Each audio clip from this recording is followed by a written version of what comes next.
예, 복된 금요일입니다. 한 주간 어떻게 지내셨어요? 한 주간 분주했습니다. 마음도 분주했고, 삶도 분주했고, 여러 가지 상황들이 있었던 것 같아요. 그 모든 것들을 하나님 안에서 섬김의 수고로 또 우리가 해야 할 마땅한 도리로 받으면서도 또 한편으로는 그 모습의 연약함에 또 우리가 살아내는 삶의 실력이 없다는 사실에 또 참 실망하기도 하는 한 주였습니다. 근데 감사한 것은요, 오늘 고린도 후서 말씀을 살펴보면서 우리가 받는 위로는요, 하나님이 주시는 그 말씀 그리고 우리의 삶의 상태가 우리만 그런 게 아니다라는 거예요. 우리 오늘은요, 고린도 후서 1장 21절에서 24절 같이 보겠습니다. 성령의 다스림을 받는 삶이라는 제목을 같이 보겠습니다. 고린도 후서 1장 21절에서 24절입니다. 같이 읽겠습니다. 우리를 너희와 함께 그리스도 안에서 굳건하게 하시고 우리에게 기름을 부으신 이는 하나님이시니 그가 또한 우리에게 인치시고 보증으로 우리 마음에 성령을 주셨느니라. 내가 내 목숨을 걸고 하나님을 불러 증언하시게 하노니 내가 다시 고린도에 가지 아니한 것은 너희를 아끼려 함이라. 우리가 너희 믿음을 주관하려 하는 것이 아니요 오직 너희의 기쁨을 돕는 자가 되려 하느니 이는 너희가 믿음에 섰습니다. 아멘. 고린도후서는요, 고린도 전서와 함께 바울이 자기에 대하여서 이야기하고 그 교회를 섬기기 위해서 쓴 편지입니다. 그럼 고린도는 어떤 교회였느냐? 엄청 센 교회예요. 센 교회. 한마디로 잘난 교회, 잘난. 자기가 잘난 맛에 사는 교회였다. 왜 그랬냐면요, 도시의 특징 때문에 그랬습니다. 고린도라고 하는 도시는요, 이 자본이 몰리는 곳이었어요. 큰 항구였고요. 그리고 즐길 것이 많은 도시였습니다. 당시 문학이나 사람들이 이제 주석할 때, 설명할 때 그 도시, 그 시대를 바라볼 때는 딱 어울리는 단어가 있었어요. 허영의 도시다. 그리고 허영의 시장이다. 그리고 고대 사회에서 올림픽에 버금가는 운동 경기가 열리는 지역이기도 했다는 거죠. 이 말이 뭐예요? 즐길 게 항상 있다. 볼거리가 항상 있다. 마음에 항상 즐거울 것과 내가 바라볼 만한 좋은 것들이 널려 있다라는 거예요. 널려 있다. 그런데 그곳에서 사는 사람들은 또 어떤 사람들이냐? 내가 이런 자리에 자리를 잡았지 라고 하는 자만과 또 자부심에 찌들어서 하나님 말씀이 들어가지를 않는 거예요. 하나님 말씀이 그들 안에 심겨지지 않는 거예요. 내가 이미 죽었고 멸망했고 사탄의 종인데 그걸 인정하지 않아. 왜냐하면 종교생활은 내가 가지고 있는 여러 취미, 난 스포츠로 보러 갈 수 있고요. 스포츠도 열리니까. 허영의 시장도 있고요. 많은 것도 구경할 수 있어요. 그런 많은 문화생활 중에 하나가 종교생활인 거예요. 그러니까 그들의 마음 가운데에 이 하나님의 누르심, 하나님의 부르심, 이 말씀이라는 건요, 하찮은 거예요. 하찮은 거예요. 그리고 저 멀리 어디 저 시골 깡촌에 있는 예루살렘이라는 곳에서 바울? 예전에는 사울이라고 했다던데 그런 사람 하나가 빼짝 말라가지고 대머리 까진 사람이 와가지고 이름 말씀 전한다고 하니까 우습게 보는 모습이 드러나고 있는 거예요. 그런 상황 속에서 바울이 말씀을 전하고 있습니다. 이 고린도후서 1장에는 어떤 이야기가 흘러가고 있을까요? 이 1장에는요, 바울의 스캔들에 대해서 이야기하고 있어요. 아, 바울이 스캔들이 있었습니까? 예, 스캔들이 있었어요. 어떤 스캔들이죠? 바울은요, 한 입으로 두 말하는 사람이다 라고 하는 스캔들에 휘말렸어요. 고린도 전서에서 내가 너희 찾아갈 거야. 지금 너희 파당에 나뉘었어? 잘나다고 하는 사람들이 있어? 교만한 사람들이 있어? 내가 가면 알지? 근데 바울이 무슨 사정인지 모르겠지만 가지 못하게 된 거예요. 그러니까 어떻게 해요? 이제 거기에서 사람들 사실 쫄렸거든요. 아, 바울 선생님 오늘 혼났다. 큰일 났다. 망했다. 야, 이거 꾸중 좀 듣겠는데? 어떻게 하지? 막 파당을 모으고 어떻게 하면은 으쌰으쌰 해가지고 바울을 몰아내고 막 이길지 막 고민을 하는 거예요. 회의도 하고. 근데 안 온다 그러니까 얼씨구나 좋다. 아무 말이나 짓거리는 거죠. 이제 그러면서 한 입으로 두 말하는 사람이다. 이러면서 이거는 실제로 이 주석가가 하는 말이에요. 바울이 방문할 것을 이야기했으나 상황의 변함에 따라서 바울의 방문이 지연되었고 그 서신 속에 나타났던 분열하는 사람들은 바울을 거부하기 위해서 이 행동을 빌미 삼아서 한 입으로 두 말하는 사람이라고 매도하기 시작했다라고 이야기하는 거예요. 그리고 또 뭐라고 합니까? 하나님의 사람이라는 사람이, 사도의 직분을 가지고 있는 사람이 어떻게 이럴 수가 있냐? 한 입으로 두 말하는 사람이면 어떻게 바울의 가르침을 우리가 듣고 따를 수 있겠느냐? 막 여기까지 밀고 가는 거예요. 막 밀어붙이는 거예요. 그러니까 바울이 그런 사람들을 향해서 지금 편지를 쓰면서 고린도 후서의 분위기가 흘러가고 시작하고 있는 겁니다. 고린도 전서를 보냈어요. 방문하려고 그랬는데 못했어요. 거기에 상황에 대해서 편지가 왔는데 상황이 이렇게 돌아가고 있다라고 하는 걸 편지로 보고 있는 거죠. 이제 그 편지를 한쪽에 놓고 그 편지에 대해서 이제 다시 답장을 쓰고 있는 상황인 거예요. 지금은 우리는 전화도 할 수 있고 뭐 영상도 할 수 있고 여러 가지를 할 수 있잖아요. 근데 바울은 이 서신을 보고 서신을 쓰고 있다라고 하는 상황인 겁니다. 어떤 마음일까요? 내가 지금 당장이라도 달려가서 하나님의 권위로 쓱싹 할 수 있죠. 그런데 바울은요 이야기하고 있는 거예요. 내가 내 목숨을 걸고 하나님을 불러 증언하게 하느니 내가 다시 고린도에 가지 아니한 것은 너희를 아끼려고 한 것이다. 너희를 아끼려고 한 것이다. 우리가 이런 상황을 마주해요. 실제로 이제 이전 공동체에서도 그랬고 오지 말라 그랬을 때 저는 갈 권리가 있었습니다. 그들은 저한테 오지 말라고 할 권리가 없는 거예요. 하지만 분란을 만들지 않고 더 많은 상처받는 자들이 없게 하기 위해서 방문하지 않는 거예요. 예배 잘 드리고 은혜 받고 이후에 일 처리가 어떻게 되는지 지켜보자. 그랬더니 신나서 승리한 줄 알고 아무 말이나 짓거리는 사람들이 있을 수 있어요. 있을 수 있어요. 난 바울이 공감이 됐어.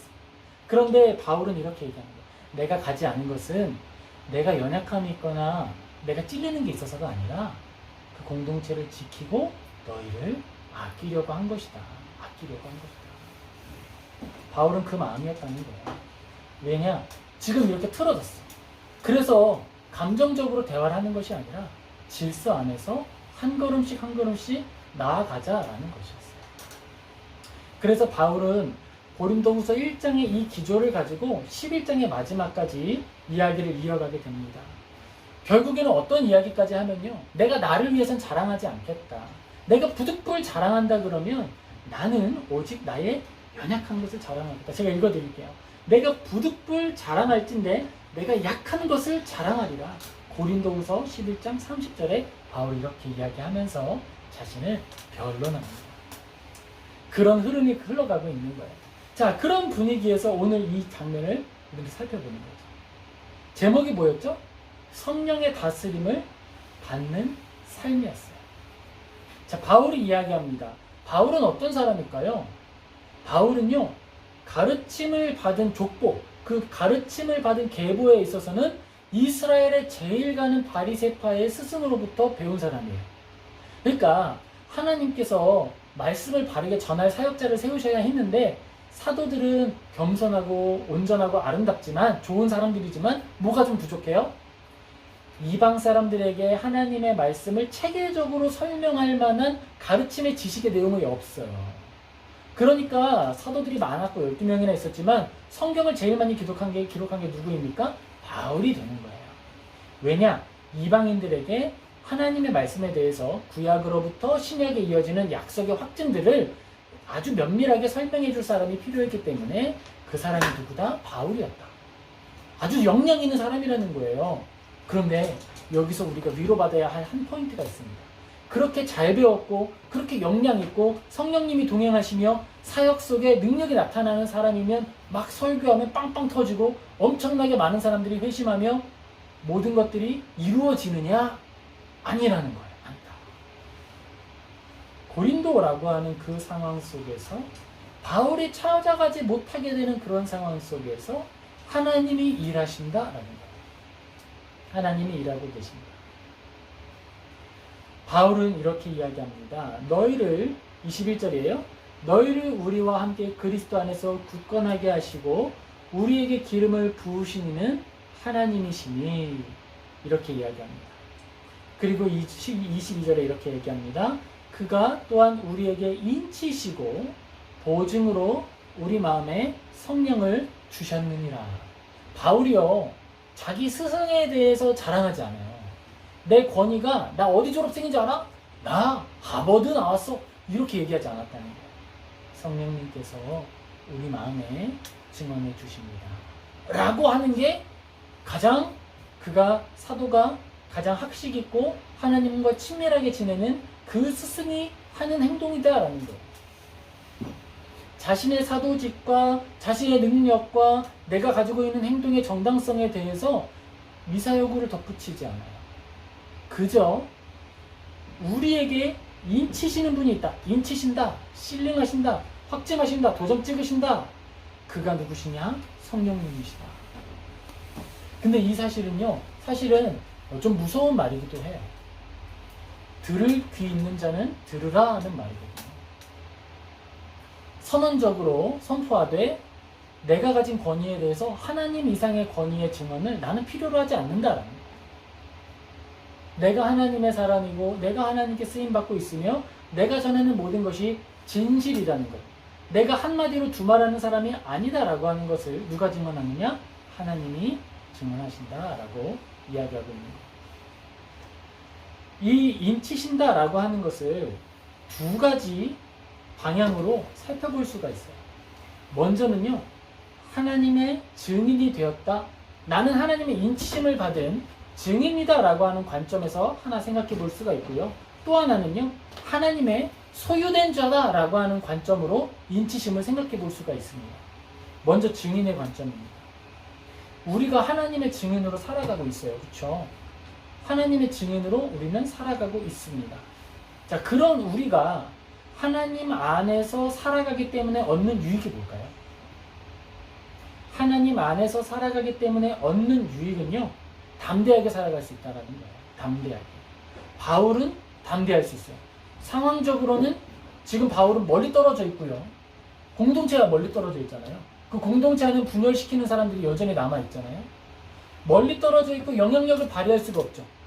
내가 할 수 있는 건 뭐예요? 편지 한 통, 종이 하나 전달하는 것밖에는 영향력이 없는 거예요. 그런데도 불구하고 바울은 두려워하고 있습니까? 두려워하지 않아요. 왜일까요? 내가 할 수 있는 것 안에서 최선을 다한다는 거예요.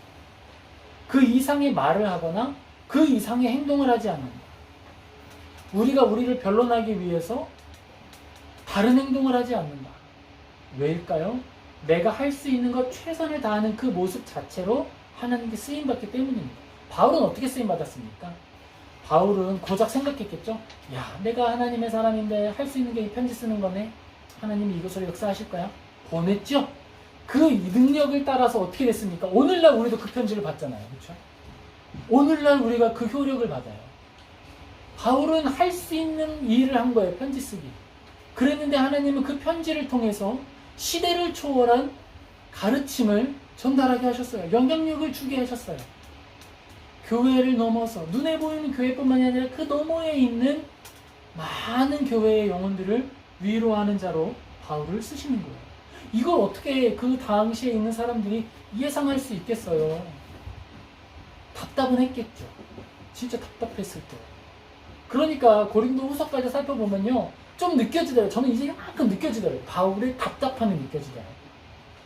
그러니까 여러 가지 이야기를 해주고 싶어. 많은 이야기를 해주고 싶은데 그 여러 가지 이야기를 기류를 섞어갈 때에도 항상 마음에 걸렸던 게 있어. 그게 뭐냐면, 나 사도라는 걸 너희들이 그걸 안 받아? 그게 너무 속상한 거야. 해요. 계속 해요. 계속. 11장까지 이야기하면서 이야기하는 거야. 하지만 그럼에도 불구하고 그 능력은 작은 것이 결코 아니었다라는 겁니다. 성령님이 우리를 붙드시고 우리를 쓰신다. 나의 연약함과 내가 가지고 있는 한계 속에서 하나님은 충분하게 일하신다. 저도 그렇습니다.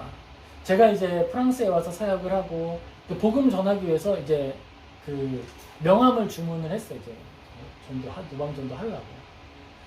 뭐 프랑스인한테만 안 하면 되죠. 뭐. 프랑스인한테는 불법이지만 여행은 한국 사람은 한국법 따르지 않을까?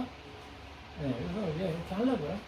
주문을 했는데 하면서 약간 그런 마음이 들었어요. 아, 이 사역이 과연 효력이 있을까? 그리고 이제 복음 전도를 위한 여러 가지 도구들을 노력하고 준비하고 있어요. 근데 그걸 하면서도 막 이제 그런 마음이 울컥울컥 드는 거예요. 이게 효력이 있을까? 하나님, 나 다른 것도 잘할 수 있는데 이 나 잘 못하는 것만 이렇게 자꾸 하시는 이유가 뭐죠? 근데 그 일이 하나님 볼 땐 충분하다라는 거예요. 하나님 보시기에 충분한 일을 하니까 우리들은 맡은 바 최선을 다하는 것이 우리의 기쁨이다. 거기에서 인침받은 자의 기쁨과 위로가 있는 것입니다. 그럼 또 하나 우리가 생각해 볼 수 있겠죠? 또 하나 뭐였죠? 소유다라고 하죠. 소유. 우리는 하나님께서 도장 찍어 주심으로 하나님의 소유가 되었어요. 성령님께서 우리 안에 함께 하신다라고 하는 거, 그거는 어떤 의미가 있는 거예요? 내가 누구의 소유다? 하나님의 소유다. 바울은요, 자기가 그 고린도에 방문하지 못하는 것, 그것이 오히려 유익이라고 이야기를 했습니다. 왜냐하면요, 지금 우리가 가지고 있는 여러 상황들 속에서 뭐가 있어요? 마음에 상처가 생겼잖아요. 앙금이 생겼잖아요. 이게 인간적으로 쉽게 해소되지 않는다라고 하는 걸 아는 거예요. 사도라 하더라도 그게 쉽게 돼요, 안 돼요? 안 된다는 거죠. 그러니까 내가 가는 것보다는 우리에게 이 주어진 기회 안에서 서신으로 하는 것이 더 유익하다라고 이야기를 했다라는 거예요. 그의 방문이 교인들에게는 상처를 줄 뿐이라는 사실을 했다라는 거죠. 그리고 그 마음의 배후에 있는 이들은 또한 엄중히 책망해야 하는 바울의 사명이 또한 있었습니다. 그러니까 사랑해서 그들을 돌보아주고 그들을 위해 기도하는 것들을 마음속에 담아야겠죠. 그러면서 또 하나는 그들이 흐르고 따르고 있는 잘못된 길에 대하여서 명백하게 나는 동의할 수 없다라고 하는 걸 표현해야 할 사명이 또한 있었다라는 거예요. 되게 불쌍하더라고요. 그 막 짐을 이렇게 싸가지고 떠나가는 분들이 있었어요. 그때. 근데 이렇게 달구치를 가지고 짐을 잔뜩 해가지고 가는 모습이 안쓰럽다라는 거예요. 불쌍해 보였죠. 하지만 그 모든 일에는, 바울의 일에는 사명이 있었다. 그런데 우리가 이 문서를 통해서 보는 것이 있습니다. 그것은요, 바울의 책망에는요, 자기의 유익을 지키려 하거나 자기의 권리를 주장하는 것이 없었다라는 거예요. 자기의 권리 주장이 없었어요. 할 말이 없었을까요? 그가 사도라는 걸 증명할 수 있는 증거가 없었을까요? 수많은 말들로 자기가 했던 일들을 역설할 수 있겠죠. 논문을 쓰듯이 여러 사람들의 증언과 여러 사람들의 권위로 이야기를 할 수 있었을 거예요. 하지만 그렇게 하지 않았어요. 왜냐? 그에게 중요한 것은요, 내가 해야 할 일은 교회를 지키는 것이고 내가 해야 할 일은 복음을 수호하는 것이다 라고 하는 것에서 멈춰 있었기 때문입니다. 더 나아가지 않는 거예요. 그러니까 우리는 아주 객관적인 일을 하도록 노력해야 하는 거예요. 나의 감정에 치우치거나 나의 권리를 주장하는 건 객관적인 일일까요? 주관적인 일일까요? 그건 주관적으로 자기의 권리를 찾는 것이죠. 그거는 내가 맡은 어떤 사건, 내가 맡은 사명, 사도가 가지고 사도가 해야 할 일에 아주 공적인 사명에 포함되지 않는 일이라는 거예요. 그러니까 사도는 아주 공적으로 그가 사도로서 해야 하는 일에 대해서는 확실하게 하고, 그가 사적으로 버려야 하는 것들, 사적으로 여길 수 있는 것들을 다 내려놓고자 하는 것이죠. 그런데 그가 왜 고린도 후서 11장에 가도록 권위에 대해서는 이야기를 계속 했을까요? 그것은 그가 전하는 사도의 권위 자체는 꼭 사수해야 할 필요성이 있었기 때문이에요. 왜요? 이 가르침이 꼭 필요한 일이다 하는 것 때문입니다. 오늘 제가 이 이야기를 굳이 왜 할까요? 사건이 많이 지나갔는데. 많이 지나갔으니까 하는 거예요. 많이 지나갔으니까. 우리는 모든 일들에 대해서 모든 상황들을 아주 공적이고 또 사적이고 하는 것들을 잘 분별할 수 있어야 하는 것들입니다. 하나님께서 우리에게 맡기신 일에 대하여서는 온전하게 일이 흘러갈 것을 기대하며 또 소망해야 할 거예요. 하지만 또 사적으로 포기해야 할 것이 있다면 기꺼이 내려놓아야 하겠죠. 그것이 우리에게 힘든 일이 되거나 어떤 우리에게 실제적인 피해가 되는 일이 된다라도, 견디기 어려운 일이 된다 하더라도 주님께 맡기며 나아가야 하는 거예요. 바울은 징계의 카타르시스나, 이것도 역시 이 주석가 바클레이가 한 말을 인용하는 거예요. 징계의 카타르시스나 지배욕을 채우기 위해서 책망하지 않았습니다. 이게 되게 중요한 거예요. 징계의 카타르시스를 위해서 말하지 않았다. 지배욕을 채우기 위해서 책망하지 않았다. 건전하지 않은 자아상을 가지는 사람들이 있는데 그런 것들을 보이려고 하지 않았다는 거예요. 오직 그는 사도로서 마땅히 해야 할 일들만을 이야기했다. 그러니까 성경으로 이 시대에까지 효력 있게 전달될 수 있는 거예요. 여기에 사설이 들어갔다면 어떻게 됐을까요? 바울이 당시에는 시원했겠죠. 당시에는 시원했겠지만 성경을 읽는 우리에게는 그게 잡음이 되는 거예요. 잡음. 온전히 바울이 자신을 말씀 안에 재해석해서 하나님의 공적 사역으로서의 말씀을 전했기 때문에 이 문서가 우리에게 그대로 은혜의 통로이며 하나님의 말씀으로 받아들여질 수 있는 거예요. 사실 이 부분은 저도 많이 배워야 되는 부분이에요. 저도 이걸 자꾸 이렇게 나눠야 되거든요. 그러니까 하나의 인격으로서의 박형규와 공적인 사역을 감당하고 있는 존재의 이 분리 작업이 이루어져야 되고 그게 사역적 성숙이 되겠죠. 이걸 막 교묘하게 합치면 어떻게 되는 거예요? 내가 인간적인 분노가 끌어오르면 그걸 뭐라고 말합니까? 신적 분노가 내게 임했다라고 말하게 되는 거예요. 그거는 무당과 어떤 종교 지도자의 어떤 중간 어느 곳으로 가게 되는 거예요. 그러면 안 되죠. 기독교에 있는 명확한 진리 체계는요, 그 안에 하나의 가르침을 분명히 따라야 하는 거예요. 자기 부인입니다. 자기 부인. 자기를 부인하는 거예요. 계속해서. 그 작업을 해나가야 돼요. 물론 저도 사역자이기 때문에 하나님 안에서 그 분리가 제대로 이루어지지 않는 때가 있어요. 성숙을 걷는 우리들이 항상 그렇습니다. 우리가 사역자로 또 삶의 자리에서 살아갈 때 그래요. 마음으로는 알고 있죠? 마음으로는 참아야 되는 줄 알아요? 내가 뺨 맞으면 돌려대야 되는 줄 알아요? 인내하고 기도해야 되는 줄 압니다. 원수를 위해 기도해야 되는 줄 알아요. 그런데 잘 됩니까? 잘 안 되죠. 머리로는 아는데 마음으로는 공감이 안 돼. 그럴 때 우리가 어떤 걸 해야 한다는 거예요? 셀프 디나이 해야 된다는 거예요. 자기 부인을 통해서 육의 생각은 죽이고 영의 생각, 하나님의 말씀에 따르는 그 일을 하도록 노력해야 한다라는 거예요. 그 일을 해 나간다라는 거예요. 지금은 어렵지만 저도 점점 더 자기 부인과 온전한 여정을 걸어가게 하실 줄을 믿습니다. 바클레 패턴은 또 이렇게 계속 이야기합니다. 우리는 잘못된 친질 때문에 말썽을 피하고자 하기 때문에 책망을 주저할 때가 있다. 그러나 말썽을 피하면 더 큰 말썽이 쌓이고 게으르고 비겁하게 평화를 구하면 더 큰 위험을 초래할 수가 있다. 우리가 사랑과 이해의 안내를 받아 나의 자랑을 위해서가 아니라 다른 사람들의 궁극적인 이익을 위한다면 우리는 말하여야 할 때와 침묵하여야 할 때를 알게 된다. 자, 말해야 될 때는 언제일까요? 나에게 손해가 된다 하더라도 공적인 사역으로서 그것이 말씀과 일치할 때는 말을 해야 됩니다. 그런데 사적인 영역으로서 나의 유익이나 나의 편리에 관련된 일이라면 그것이 온전히 일치되는 일이 아니라면 덜어내는 거예요. 덜어내는 거죠.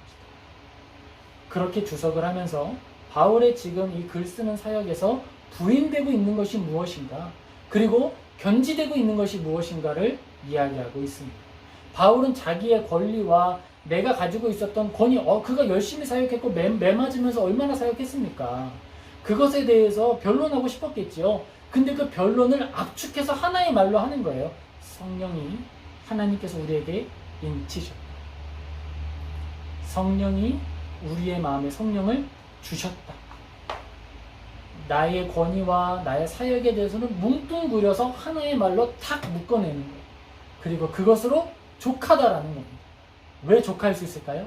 하나님은 우리가 가지고 있는 한계와 연약함 안에서 충분히 일하시기 때문에 내가 내 아를 위해서 일하지 않아도 충분하다. 그렇기 때문에 내가 나를 위해 주장하는 것은 최소화시켜도 괜찮다. 마치 바울이 할 말이 엄청 많지만 이 종이 안에 필요한 내용만 적어서 전달했던 것처럼 자기 부인을 통해서 축소하고 자기 부인을 통해서 외면하고 내가 오늘 해야 할 일이 무엇인지 집중하며 나아갔다라는 것입니다. 에베소서 1장 13절 제가 읽어드릴게요. 거기 이렇게 기록이 됩니다. 그 안에서 너희도 진리의 말씀 곧 너희의 구원의 복음을 듣고 그 안에 또한 믿어 약속의 성령으로 인치심을 받았으니. 바울은 이후에도 하나님 안에서 살아가는 삶의 인치심에 대해서 이야기하고 있어요. 그런데 그가 말하는 이 인치심이 단순히 마음의 증거가 있다, 이 정도의 무게감이 아니라는 겁니다. 하나님 안에 나를 발견할 뿐만 아니라 내가 살아가야 할 방향성과 그 주도권이 어디에 있는지를 그는 질문하고 또 우리에게 알려주고 있는 거예요. 우리는 하나님의 소유입니다. 이 주석가는 계속해서 이렇게 이야기합니다. 참된 하나님의 은혜는 거짓에 대한 저항을 마주하게 된다. 인침은 소속에 대한 표기이다. 하나님의 인치심은 그 소유에 대한, 내가 어디 소속인지를 드러낸다라는 것이죠. 하나님의 도장이 꼭 이마에 찍혀 있어요. 그럼 나 누구 거? 하나님 거. 그런데 이 도장을 누굴 위해 찍어주는 걸까요? 이렇게 질문하는 거예요. 너무 좋은 묵상이더라고요. 이 도장, 딱 하나님이 도장을 찍어주셨는데 그 누굴 위해 찍어주신 걸까요? 하나님을 위해서일까요? 아니에요. 이 도장 찍는 이 행위, 인치시는 이 행위는요, 우리를 위해서 하신 거랍니다. 왜 우리를 위해서 하신 거냐? 하나님은 누가 자신의 소유인지 단 한순간도 잊지 않으시기 때문이에요. 그러면 그 인치심은 왜 필요한 거냐? 우리는 맨날 까먹기 때문에 그렇다는 거예요. 하나님이 여기에 도장 꼭 찍어주지 않으시면 나는 하나님의 소유인데 이걸 맨날 까먹는다는 거예요.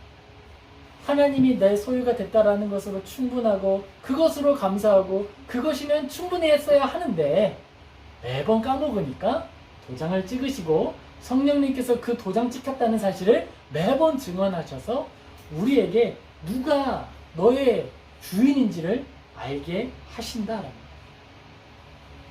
하나님은 누가 그의 소유인지 항상 아시기 때문이다.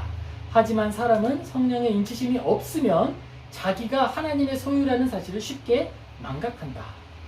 여러분은 누구의 소유이십니까? 우리는 누구의 소유일까요? 우리는 하나님의 소유.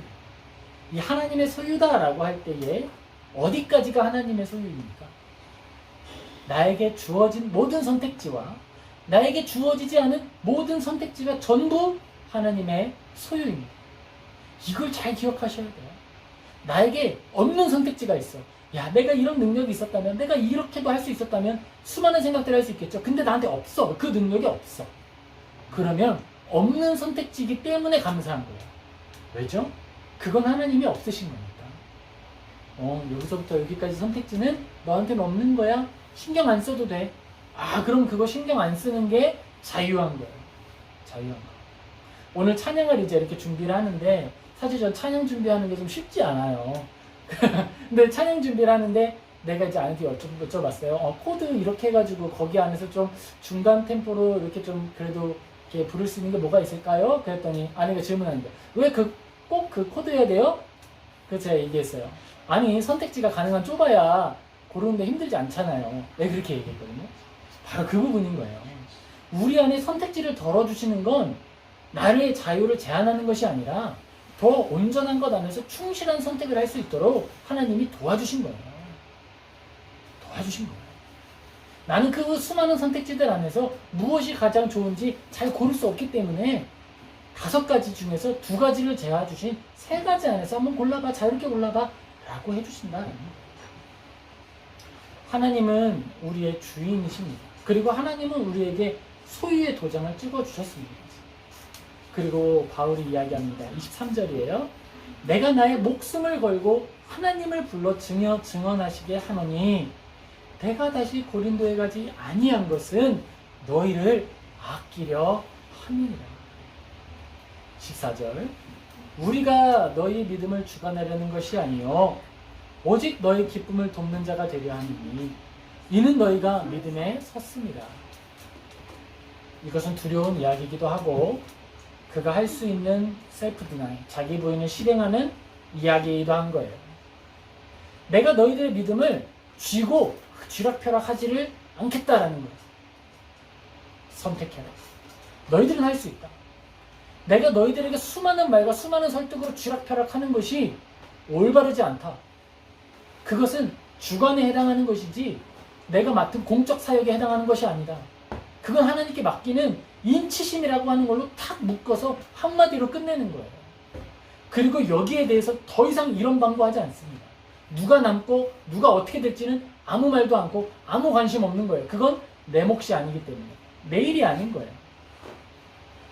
그건 자기의 사적인 욕심에 불과하다는 거예요. 우리는 너희의 믿음을 주관하려는 것이 아니에요. 오직 너희의 기쁨을 돕는 자가 되기 위해서다. 기쁨을 돕는다는 게 무엇입니까? 너희들이 올바른 신앙생활 안에서 하나님과 누리는 그 교제에 내가 걸림돌이 되지 않기를 원하고 막 목줄을 내가지고 하나님과 묶어서 자 하나님 따라가 이렇게 하는 그런 일을 하고 싶지 않다라는 거예요. 나는 기쁨의 중개자요 하나님의 통로로서 일하고 싶다라는 이야기를 하는 것입니다. 여기에서 저는 우리의 사역과 복음 전파에 대한 기준을 또 발견합니다. 우리는 다른 사람의 믿음을 막 주관하려는 사람들이 아닌 거예요. 다른 사람들의 신념을 조작하는 사람들이 아닌 겁니다. 나와 어떤 신적인 상황에 그것을 막 이렇게 멜랑주 섞어서 내가 하나님이고 하나님이 나고 이상한 관점으로 가지려고 하는 게 아닌 거예요. 이것은 이단이죠. 이단입니다. 하나님의 인격이 나의 인격과 섞여서 나의 분노가 하나님의 분노가 되고 내가 지금 화내는 건 신적 분노다. 이건요 형제교회에서 하는 이단인 거예요. 신론이 인간론과 혼재하는 것이고 자기 자신을 신격화시키는 거예요. 바울은 결코 그렇게 하지 않습니다. 나의 역할은 그게 아니다라는 거예요. 믿음은 너희 안에 있는 성령님께서 주장하여 주시는 것이다 라고 딱 말씀하고 나는 아주 공적이고 객관적인 것으로 함께 하는 것으로 나는 기도의 동역자로 함께 머물겠다라고 이야기하고 있는 거예요. 오직 너희의 기쁨을 돕는 자가 되려 함이니 이는 너희가 믿음에 섰습니다. 이미 그들은 믿음에 서 있다라는 거예요. 고린도 교회 성도님들 당신들은 이미 믿음의 반석 위에 서 있습니다. 그러므로 당신들 안에 있는 성령님께서 바른 길이 무엇인지 느끼고 인도하여 주실 것입니다. 나는 사도지만 사도로서 내가 할 수 있는 일은 이 편지 쓰는 것입니다. 이 말씀이 당신 안에 효력 있게 되기를 원합니다. 그리고 내가 자랑한다면 11장 30절 내가 자랑한다면 내가 얼마나 탁월하고 뛰어난지를 자랑하는 것이 아니라 나의 연약한 것을 자랑하겠습니다. 그게 바울의 이야기였습니다. 사랑하는 성도 여러분, 우리는 각자의 삶에서 고린도전서 같은 편지를 써내려가고 있어요. 이웃을 향해서 복음을 전할 때에 삶으로 전하는 부분이 진짜 힘든 부분이에요. 하지만 바울이 이야기합니다. 그것이 진짜 전도다. 우리가 사람들을 교회에 끌어오는 거에 대해서 미숙할 수 있겠죠. 그 스킬이 많은 사람들, 진짜 대단한 사람들 많아요. 그런 능력, 그런 어떤 재능은 부족할 수 있어. 저 좀 부족한 것 같아요. 하지만 하나님의 말씀을 살아내는 일에 노력하고 또한 살지 못한 일에 회개하는 일에 대해서는 누구보다도 프로가 되어서 정말 하나님의 기쁨이 되고 하나님의 소유로서 살아내는 저와 우리 모든 성도님 되시기를 예수님의 이름으로 축복합니다. 같이 기도하겠습니다. 사랑과 은혜가 충만하신 하나님,